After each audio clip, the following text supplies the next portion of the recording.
প্রশ্ন, হযরত ঈসা আলাইহিস সালাম পৃথিবীতে আসবেন কি হিসেবে? অনেকে বলেন নবী হিসাবে, আবার অনেকে বলেন শেষ নবীর উম্মত হিসাবে। কোনটি সঠিক? নবী হিসাবে আসলে হুজুর সাল্লাল্লাহু আলাইহি ওয়াসাল্লাম সর্বশেষ নবী থাকেন না। আর উম্মত হিসাবে আসলে পুনরায় পৃথিবীতে আসার প্রয়োজনটা কি বুঝিয়ে বলবেন। হযরত ঈসা আলাইহিস সালাম আসবেন একথা ঠিক, আমাদের ইয়াকিনের বিশ্বাস রাখতে হবে। হ্যাঁ, আসবেন কি হিসাবে এটা নিয়ে একটু কথা আছে। বুখারী শরীফের ব্যাখ্যা গ্রন্থ ফজলুল বারীতে সেইলা শব্দ দিয়ে বলা হয়, রাওয়ায়াতে দুর্বল, যে তিনি আল্লাহ পাকের কাছে দোয়া করেছিলেন আর শেষ নবীর উম্মত হওয়ার জন্য। আল্লাহ সেই দোয়া কবুল করে তিনি আবার তাকে দুনিয়াতে পাঠাবেন। এটা সেইলা দুর্বল রাওয়ায়াত। আর আসল রাওয়ায়াত হইল যে তিনি দুনিয়া থেকে চলে গেছেন মরার আগে, ইন্তেকাল করেননি, এমনি চলে গেছেন দুনিয়া থেকে। ইন্তেকাল করা ছাড়া কেউ দুনিয়া থেকে চলে গেলে তিনি বেহেশতে ঢুকতে পারবেন না। বেহেশতে ঢুকতে হলে মারা যাওয়া শর্ত। মওত হলো বেহেশতের গেট, এটা না করে ঢুকা যাবে না। তো তিনি এই গেট এটা খোলা ছাড়া এমনি চলে গেছেন দুনিয়া থেকে। এই জন্য তাকে অন্যদিকে না নিয়ে আসমানে নিয়ে আল্লাহ পাক বসায় রাখছেন। আসমানে নিয়ে বসায় রাখছেন। আল্লাহ কথায় কথা মনে পড়ে, বুজুর্গানে দ্বীনের যে বিচক্ষণতা, যে গতির, এক খ্রিস্টান রাজুল হিন্দ শাহ আব্দুল আজিজ মুহাদ্দিস দেহলভী রহমতুল্লাহ আলাইহির কাছে আসতে প্রশ্ন করছে। এসে বলতেছে, হুজুর, এক ব্যক্তি কোথাও যাবে, যেখানে যাবে সে রাস্তা চিনে না। পথের মধ্যে দেখে এক ব্যক্তি ঘুমাই আছে আর এক ব্যক্তি বসে আছে। বসা ব্যক্তি সজাগ, শোয়া ব্যক্তি ঘুমন্ত। এখন সে রাস্তা জিজ্ঞেস করবে কি শোয়া ব্যক্তিকে না বসা ব্যক্তি? আপনাদের কি খেয়াল? বসা ব্যক্তি। হযরত শাহ আব্দুল আজিজ মুহাদ্দিস দেহলভী রহমতুল্লাহ আলাইহি পুনরায় জিজ্ঞেস করলেন, প্রশ্ন কি জানার জন্য করছেন না শেখানোর জন্য? এরকম আলেম ওলামাদেরকে অনেকে প্রশ্ন করতে আসে, উদ্দেশ্য জানানো, শেখানো। তো জানার জন্য আসছে না শেখানোর জন্য? তো হুজুর জানার জন্য আসছে। তো যদি জানার জন্য আসা থাকেন তাহলে আমি বলবো যে ব্যক্তিটা শোয়া, ওই ব্যক্তিকে রাস্তা জিজ্ঞেস করতে হবে। এখানে বসে বসে আপনাকে অপেক্ষা করতে হবে সে কখন ঘুম থেকে ওঠে। ঘুম থেকে উঠলে তাকে জিজ্ঞেস করে এরপরে গন্তব্যে পৌঁছা যাবে। এখন খ্রিস্টান পাদ্রী হুজুরে উল্টা কথা কয়, তো হুজুর একটু বুঝিয়ে দিলে ভালো হয়। হুজুর বললেন যে দেখো, যদি এই সজাগ যে ব্যক্তি বসে আছে সে রাস্তা কিন্তু, তো সে এখানে বসে থাকতো না, সেও চলে যেত। সেও বসে রয়েছে ঘুমন্ত ব্যক্তির অপেক্ষায়। এই ব্যক্তি উঠবে, তার কাছে রাস্তা জিজ্ঞেস করবে, এই জন্য সেও বসে যাবে। তাই তুমিও বসে থাকো, ঘুমন্ত ব্যক্তি উঠবে, রাস্তা জিজ্ঞেস করে গন্তব্যে পৌঁছবে। এ কথা বলার পরে খ্রিস্টান বলে, হুজুর আমাকেও মুসলমান বানায় নেন। হুজুরের হাতে হাত দিয়ে মুসলমান হয়ে গেল। কেন? এই প্রশ্নের উত্তরে কি পেয়ে? খ্রিস্টানদের উদ্দেশ্য ছিল আমাদের নবী মদিনায় মুনাওয়ারায় শোয়া আরাম করতেছেন, আর খ্রিস্টানদের নবী আকাশে জিন্দা বসে আছেন। তো যদি বলতো যে বসা ব্যক্তিকে, সজাগ ব্যক্তিকে জিজ্ঞেস করে গন্তব্যে পৌঁছতে হবে, তো সে বলতো তাহলে এখন ইসলাম ধর্ম অচল, খ্রিস্টান ধর্ম সচল। খ্রিস্টানদের নবী বসা, মুসলমানদের নবী শোয়া, ঘুমাইতেছে মদিনায় মুনাওয়ারায়। এই জন্য তাকে জিজ্ঞেস করে চলতে হবে। হযরত যখন জবাব উল্টা দিলেন, বুঝে ফেলছে যে আল্লাহর পক্ষ থেকে জবাব না আসলে নিজের পক্ষ থেকে এমন জবাব দেওয়া সম্ভব নয়। অতএব এই দিন হক, এই লোকটা যে দিন মানতেছে এই দিন সত্য, তাই সে নিজে তার হাতে হাত দিয়ে ইসলাম গ্রহণ করে ফেলছে। যাই হোক, তো সাইয়েদানা ঈসা আলাইহিস সালাম তিনি মওতের জন্য দুনিয়াতে আসবেন, মওতের জন্য। হ্যাঁ, এখানে কষ্ট, দুনিয়াতে আসার পরে আজকে এমনি থাকবেন বেকার না, কিছু কাজকর্ম করবেন, হেদায়েতের কাজ করবেন রাসূল আকরাম সাল্লাল্লাহু আলাইহি ওয়াসাল্লামের দিন অনুযায়ী, নিজের দিন অনুযায়ী নয়। যেমন ধরেন, মাঝে মধ্যে আমি দৃষ্টান্ত দিয়ে থাকি, এক লোকের অসুখ, তো ডাক্তার আনছে, ডাক্তার দেখে শুনে ওষুধ টষুধ দিতে, এরপর দেখে যে না আরো বড় ডাক্তার লাগবে, এরপরে আরো বড় ডাক্তার আনছে, তিনি ওষুধ মুষুধ দিতেন। সেই বড় ডাক্তার রোগীর কাছে এসে স্টেটাস্কোপ দিয়ে তাকে দেখাশোনা করে যাওয়ার পথে বলে স্টেটাস্কোপ এখানে দিয়ে চলে গেছে। এর ফাঁকে দিয়ে রোগী আরো বড় ডাক্তার আনছে, এই বড় ডাক্তার রোগী দেখে থেকে প্রেসক্রিপশন লিখে দিয়ে গেছে। এর আগের বড় ডাক্তার যে স্টেটাস্কোপ রেখে গেছে, ডিসপেন্সারিতে যাওয়ার পর দেখা যায় স্টেটাস্কোপ নেই, মনে করছে রয়ে গেছে রুগীর বাড়ি, আবার ফিরে এসছে রুগীর বাড়ি। এই যে ডাক্তারটা আবার ফিরে আসলো, রোগীর দরকারে না নিজের দরকারে? নিজের দরকারে। কেন? নিজের একটা যন্ত্র রেখে গেছে, ওইটা নেওয়ার জন্য আসছে নিজের দরকারে, রোগীর দরকারে। কিন্তু ওই ডাক্তার আসার কারণে রুগীর কথা আসছেন, ভালো হয়েছে, এই যে বড় ডাক্তার সাহেব প্রেসক্রিপশন লিখে দিয়েছেন, এটা একটু আমাকে ভালো করে বুঝিয়ে দিয়েছেন। এখন ওই ছোট ডাক্তার যিনি আবার স্ট্যাটাস্কোপ নেওয়ার জন্য আসছেন, তিনি প্রেসক্রিপশনটা বুঝিয়ে দিয়ে গেলেন। প্রেসক্রিপশন আসলে বড় ডাক্তারের, নিজের নয়। তিনি বুঝাইছেন আগের ডাক্তারের ফর্মুলা অনুযায়ী, নিজের ফর্মুলা বাদ দিয়ে আসছেন, কিন্তু নিজের দরকার। ঠিক এরকম নবীরা উম্মতের রুহানি ডাক্তার, ওনারা আসছেন তো চলে গেছেন। শেষমেশ সবচেয়ে বড় ডাক্তার, দো জাহানের বাদশা রাসূল আকরাম সাল্লাল্লাহু আলাইহি ওয়াসাল্লামের আগমন ঘটছে। তিনি প্রেসক্রিপশন দিয়ে গেছেন, কোরআন ও হাদিস দিয়ে বিদায় নিয়ে গেছেন।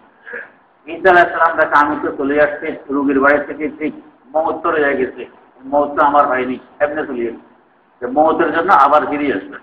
ফিরে আসার পরে উম্মতকে হুজুর ভাইজি আসছেন, ভালো কথা, আমাদেরকে ওই প্রেসক্রিপশন ভালো করে বুঝিয়ে দিয়েছেন। ঈসা আলাইহিস সালাম আবার দ্বীনে মুহাম্মদী, এই কোরআন আর হাদিস অনুযায়ী কিছু হেদায়েতের কাজ করে যাবেন। এটা আসছেন যে গতিজ্ঞা, এই কাজ করবেন, আসছেন কিন্তু মৌতের দিন।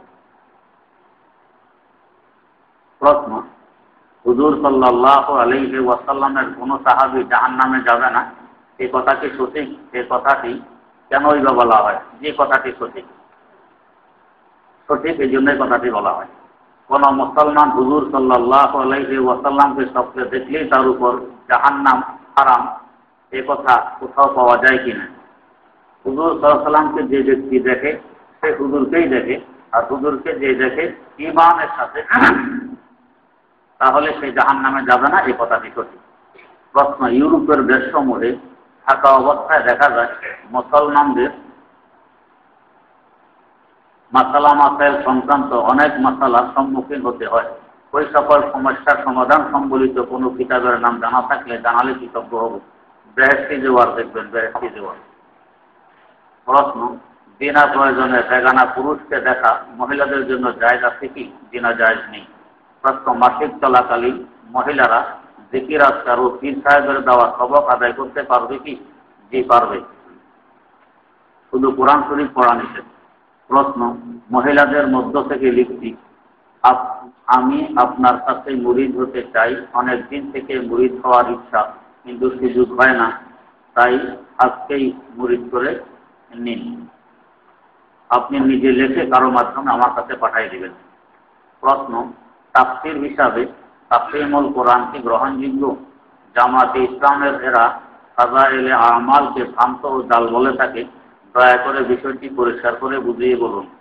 তাফসীরুল কোরআন কোনো তাফসীর গ্রন্থ নয়, ভুলে ভরা। আমার এক আত্মীয়, উনি তাফসীরুল কোরআন পড়তেন খুব বেশি, চলে গেছেন সৌদি আরবে। সেখানে গিয়ে চিঠি লিখছেন বাড়িতে, আমার জন্য তাফসীরুল কোরআনটি পাঠিয়ে দেওয়া হোক। এটা উনি পড়েন খুব বেশি। উনি নিজে আমাকে শুনেছেন, তাফসীরুল কোরআন পাঠানো হইলেও আমি এটা খুব পড়ি, আমার কাছে ভালো লাগে। তো এর মধ্যে একদিন স্বপ্নে দেখি তাফসীরুল কোরআন খুলছি, ভিতরে শুধু গু, যে খাতায় খুলি ভিতরে গু, যে খাতায় খুলি ভিতরে গু, আমার হাতটা সব গু দিয়ে সরমাস করে দিল।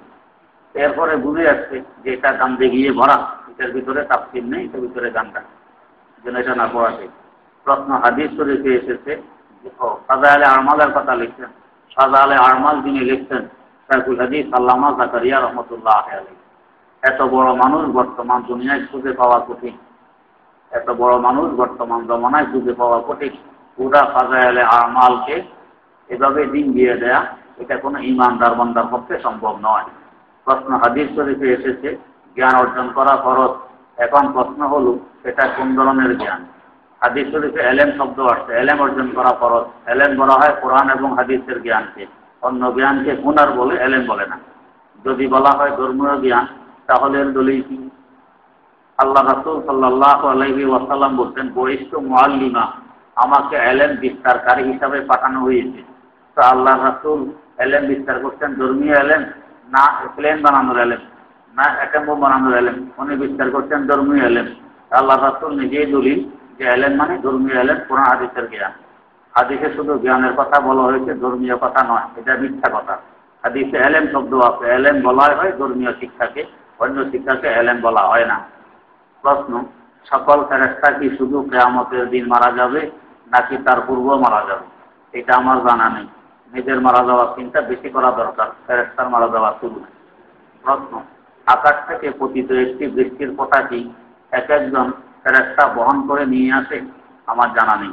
অথবা একজন ফেরেশতা কতটা কথা বহন করে? বিনা জরুরি কথাবার্তা জিজ্ঞাসা না করা চাই। মুসলমানের কাছে এত সময় কোথায় দরকারি মশলা জিজ্ঞেস করবে? প্রশ্ন, নাসির উদ্দিন আলবানী মোহাম্মদ বিন সালে আল ইবনে হুসাই বিন সালে উক্ত সৌদি ব্যক্তিবর্গ ফতোয়া দান করেছেন যে তাবলিগ জামাত বিদআত। আপনি বলেছেন তাবলিগ হক, তাহলে কোনটি সত্য? তাহলে আমি বলছি হক, ওনারা বলছেন বেদাত, দুজন বিপক্ষ হই। তো আমাকে কোনটি সত্য জিজ্ঞেস করে লাভ হবে কি? তৃতীয় কোনো ব্যক্তিকে জিজ্ঞেস করতে হবে কোনটি হক। তাবলিগ কি করে না করে নাসিরউদ্দিন আলবানী স্বপ্ন দেখেনি। তাবলিগওয়ালারা কি করে না করে নাসিরউদ্দিন আলবানী এগুলো স্বপ্ন দেখেনি। তো হক কি না হক সে বলবে কোথা থেকে? প্রশ্ন, ফাজাইলে আমল একটি শিরিক ও বেদাতপূর্ণ বই এবং এর লেখকও বেদাতি বলে মন্তব্য করেছেন ডক্টর জাকির নায়েকের অনুসারী সৌদি মাওলানা সাহেব মতিউর রহমান মাদানী। তার সত্য কোনটি? একেবারে মিথ্যা কথা বলছেন। ফাজাইলে আমাল বুঝার মতো যোগ্যতাও এদের নেই। বাস্তব কথা, সত্য অসত্য বুঝবে কি না? যে ব্যক্তির কোরআন শরীফ সহি শুদ্ধভাবে পড়ার যোগ্যতা নেই, সে ফাজাইলে আমাল কি বুঝবে? প্রশ্ন, দেশকে নিয়ে ব্যবসা করা কি জায়েজ আছে? আর যদি হারাম হয় কি কি কারণে হারাম? বিস্তারিত জানালে উপকৃত হতাম।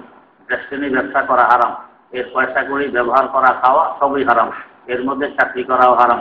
এর কারণ বহু আছে, এক কারণ নয়, একাধিক কারণ আছে। এই যে কিছুদিন আগে খেলা গেল, মিরপুরে উদ্বোধন হইল, এরপরে চিটাং হইল, কারা করাইছে এটা? দেখছেন, সেটা নিজেরা চিন্তা করেন। এই খেলার আগ দিয়া ভারত থেকে 3 জন নায়িকা কিনে এনে কোটি কোটি টাকা ব্যয় করে নাচাইছে কিনে, সেই নাচানো হারাম করছে না তো তাদের কাজ? এটাও তো তাদের ব্যবসারই একটা অংশ। তারা ভাবছে এভাবে নারী নাচাইলে টিকিট বিক্রি হবে খুব বেশি, কিন্তু আল্লাহর মর্জি এমন গজব করছিল এদের উপরে। পরের দিন পত্রিকা আসছে, তো গ্যালারি খাঁ খাঁ করতেছে দর্শকের অভাবে। দর্শক নেই, টিকিটের দাম রাখছে 1000 থেকে 12,000 পর্যন্ত। 1000 টাকার টিকিটও কিনার জাহাজ নাই। শেষ ম্যাচ লজ্জা ঢাকার জন্য রাত্রে গ্যালারি ফ্রি করে দিচ্ছে, তারপরেও মানুষ নেই। এটা আল্লাহর গজব।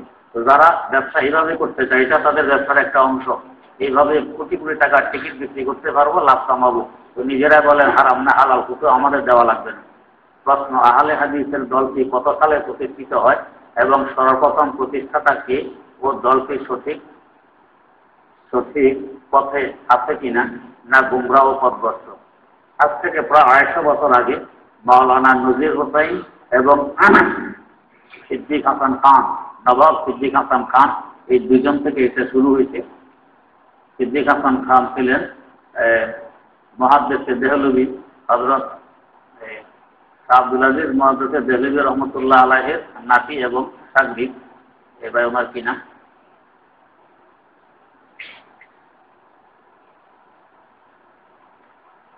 মেশকাত শরীফের ব্যাখ্যা গ্রন্থ লিখছেন যে মুজাহিরে হক কুতুবউদ্দিন রহমতুল্লাহ আলাইহির ওস্তাদ ছিলেন। শাহ ইসহাক মুহাদ্দিস দেহলভী রহমতুল্লাহ আলাইহির ছাত্র। শাহ ইসহাক মুহাদ্দিস দেহলভী রহমতুল্লাহের ছাত্র সিদ্দিক হাসান খান। এখান থেকে এটা শুরু হয়েছে। এর আগে এই নামে দুনিয়াতে কোনো মাযহাব ছিল না। এরা সঠিক পথে নাই, এরা ভ্রান্ত। প্রশ্ন, এক ব্যক্তি 4 রাকাত বিশিষ্ট নামাজে প্রথম বৈঠকে বসার কথা ভুলে গিয়ে দাঁড়িয়ে যায়। প্রথম বৈঠক বাদ পড়ার কারণে সে 3য় রাকাতে বসে প্রথম বৈঠক আদায় করে। এরপর 4র্থ রাকাত আদায় করে সাউসেজদার মাধ্যমে নামাজ শেষ করে। তাহলে এক্ষেত্রে নামাজ হবে কিনা? নামাজ হয়ে গেছে, তবে 3য় রাকাতের পরে বসার দরকার ছিল না। প্রশ্ন, নামাজে মোবাইল ফোন বেজে উঠলে অনেকে তা বন্ধ করতে অনেক সময় নিয়ে ফেলে, আবার অনেকে মোবাইল বের করে চোখ দিয়ে তাকিয়ে তাকিয়ে বন্ধ করে। এখন আমার জানার বিষয় হলো কোনগুলোতে কি হুকুম হবে? যদি এক হাতে বন্ধ করা সম্ভব হয় তাহলে বন্ধ করে দিবে। 2 হাত লাগাইলে নামাজ ভেঙে যাবে। 2 হাত যদি লাগাইতে হয় বন্ধ করতে, সেটা বাজতেই থাকবে, সে নামাজ পড়তে থাকবে এইভাবেই। আর যদি বন্ধ করতে 3 তসবিহ পরিমাণ সময় লেগে যায় তাহলেও নামাজ ভেঙে যাবে। এর থেকে কম সময়ে বন্ধ করতে পারলে বন্ধ করবে, এর থেকে বেশি সময় লাগলে এটা বাজতে থাকবে, নামাজও করতে থাকবে। প্রশ্ন, হাড়ের প্রথম কাটলে নাকি স্মৃতিশক্তি কমে যায়, কথাটি ঠিক কিনা? এরকম শোনা যায়। প্রশ্ন, মসজিদে কোরআন শরীফ মাদ্রাসা রুমে এনে পড়া যাবে কি কিনা যাবে না? প্রশ্ন, আমি আমার বাসার আমার আম্মাকে অনেক কাজে সাহায্য করতে চাই, যেমন তাকে কল থেকে পানি এনে দিতে চাই ইত্যাদি কাজ করতে যখন যাই তখন বিভিন্ন মহিলাদের সামনে করতে হয়। এখন প্রশ্ন হলো, আমি কিভাবে আমার আম্মাকে সাহায্য করতে পারি এসব থেকে বিরত থেকে? ইচ্ছা করলে হয়, মহিলারা যে সময় কলে যায় আপনি ওই সময় যাবেন না, অন্য সময় যাবেন, সময় ঠিক করে নিলে হয়। প্রশ্ন, রাগকে কমানোর জন্য কি ব্যবস্থা গ্রহণ করা যেতে পারে? এই সম্পর্কে কোনো আমল থাকলে বললে উপকৃত হতাম। যখন দেখেন যে রাগ ওঠে খুব বেশি, এটা চিকিৎসা করা যায় না, তো নিজে নিজে প্রতিজ্ঞাবদ্ধ হন যে আমার রাগ উঠলে আমার থেকে যে ছোট তাকে বলবো যে গায়ের জোর যে পরিমাণের আছে আমার 2 গালে 2 চড় মারবা, এরপরে দেখবেন যে আজকে রাগ ঠান্ডা হবে। প্রশ্ন, আত্মশুদ্ধির উদ্দেশ্য কেউ যদি ছাত্র জীবনে মুরিদ হতে চায় তাহলে তার জন্য কোনটা উত্তম হবে, এলেম শেখা নাকি মুরিদ হওয়া? মুরিদ হওয়া এলেম শেখার জন্য প্রতিবন্ধক নয়, মুরিদ হতে পারে এলেম শিক্ষা অবস্থায়। প্রশ্ন, কোনো মানুষকে দেখে ব্যঙ্গ করা বা সে যেমন করে ওরকম করা কি কবিরা গুনাহ? যে কবিরা গুনাহ। প্রশ্ন, কোরআন শরীফ মুখস্থ করার জন্য বিশেষ কোনো আমল থাকলে বললে উপকৃত হতাম, বারবার পড়লে মুখস্থ হয়। প্রশ্ন, মাইকেল জ্যাকসন ইসলাম ধর্ম গ্রহণ করে মৃত্যুবরণ করেছে শুনেছি, কিন্তু বিভিন্ন স্থানে তার গাওয়া গান মানুষে শোনে এবং টিভিতে দেখে। এখন প্রশ্ন হলো, তার এই গান বাজানোর দ্বারা তার কবরে কি এর গুনাহ পৌঁছবে? যদি বাস্তবে সে তওবা করে মুসলমান হয়ে থাকে পরবর্তী, তাহলে আর গুনাহ পৌঁছবে না। আর যদি এরপরও সে এই সমস্ত গান গাইতো তাহলে কবরে গুনাহ পৌঁছবে। প্রশ্ন, আমার আর্থিক এবং শারীরিক অসুস্থতার জন্য ইনফেরাদিভাবে দোয়া করবেন যেন আমি এ রোগ থেকে মুক্তি পাই, আমিন। আমাদের মসজিদে বসে অনেক ছেলেরা গান গায়, অশ্লীল কথাবার্তা বলে, আমি বারণ করলে আমার সঙ্গে লেগে যায়। এখন আমি কি করতে পারি? হিকমতের সাথে ভালো করে বোঝানোর চেষ্টা করবেন, ঝগড়ায় লিপ্ত হবেন না। প্রশ্ন, আমি মাদ্রাসায় ভর্তি হওয়ার পূর্বে এলেম শেখার খুবই আগ্রহী ছিল, কিন্তু এখন আমি মাদ্রাসায় ভর্তি হলাম, আমার সে আগ্রহ আস্তে আস্তে কমে যাচ্ছে। এখন আমি কি করতে পারি? এদিকে কোনো ভ্রুক্ষেপও করবেন না, আপনার দায়িত্ব লেখাপড়ায় করতে থাকবেন। প্রশ্ন, আমরা জানি টঙ্গীতে একমাত্র বিশ্ব ইজতেমা অনুষ্ঠিত হয়, কিন্তু প্রতি বছর একটি পোস্টারের মধ্যে দেখা যায় মানিকগঞ্জ বিশ্ব ইজতেমা। এই বিশ্ব ইজতেমা আয়োজন করেন মানিকগঞ্জ দরবার শরীফের পীর ডক্টর মঞ্জুরুল ইসলাম সিদ্দিকী। এখন প্রশ্ন হইল, এই মানিকগঞ্জের বিশ্ব ইজতেমা সহি কিনা? একেবারে সহি নয়, সে ধোঁকাবাজ। জানে যে বিশ্ব ইজতেমার নামে টঙ্গীতে জমাইতে পারছে, আমি এরকম জমাইতে পারবো, এই দোকায় কিছু লোকজনও সে জমাইছে, অন্য নাম দিয়েও তো করতে পারতো। এই নাম ব্যবহার করা মানিয়ে তার ধোঁকাবাজের দলিল প্রমাণ। এই দরবার শরীফের পীর সাহেব হক্কানি কিনা? মোটেও হক্কানি নয়।